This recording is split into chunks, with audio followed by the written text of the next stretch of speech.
to pay PLDT online using GCash. A tutorial video for beginners. Watch this. Hi guys, a great day po, and this is Erling TV channel. Ang topic po natin today is about PLDT payment online. Gagamitin po natin ang aking GCash account. I-click na po natin ang GCash. So wait natin. As you can see, balik tayo sa services. Dito guys, ipipindutin natin yung bills. Hanapin mo ang bills sa services. Click mo. So dito hanapin natin yung telecom na bills. Ayan. So babalik tayo kasi meron na po pala akong biller. Ito ang PLDT. Ito yung biller details. So, na-save ko na yung biller ko. Babayaran ko na lang po. And yung account number na 10-digit, naka-enter na. Yung reminder ko on or before the 10th day of the month. So, pay bill. Pindutin natin. As you can see, nandito na ang aking account number.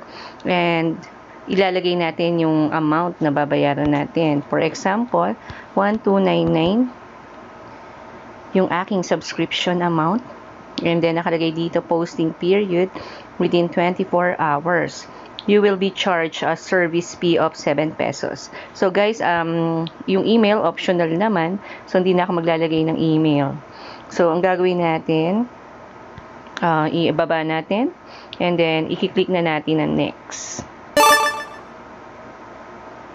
So, pay bills. Ito po yung amount.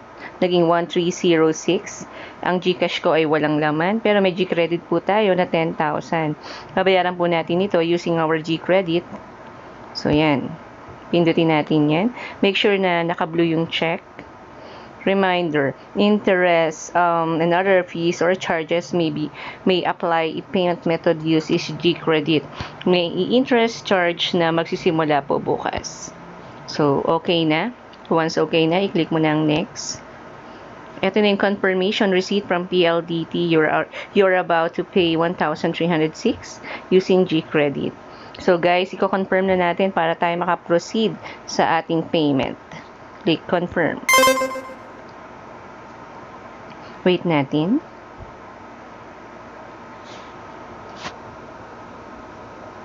So, yan. Meron na tayong payment received from GCash, PLDT 1306. So, guys, ito po yung resibo natin.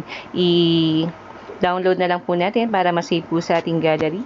Para magamit din po natin ito sa mga future po natin na transaction or kung if ever lang na mag-trace ng payment, ito po yung maipakikita natin. So, yun lang guys. Kung nagkaroon ka ng additional information kung paano bayaran ng PLDT online gamit ang GCash, pakiclick na rin po ang subscribe button. And i-click na rin po ang notification bell para lagi po kayong updated sa mga latest tutorial video ng Erling TV dito sa YouTube. Again guys, this is Erling and have a good day po. And bye!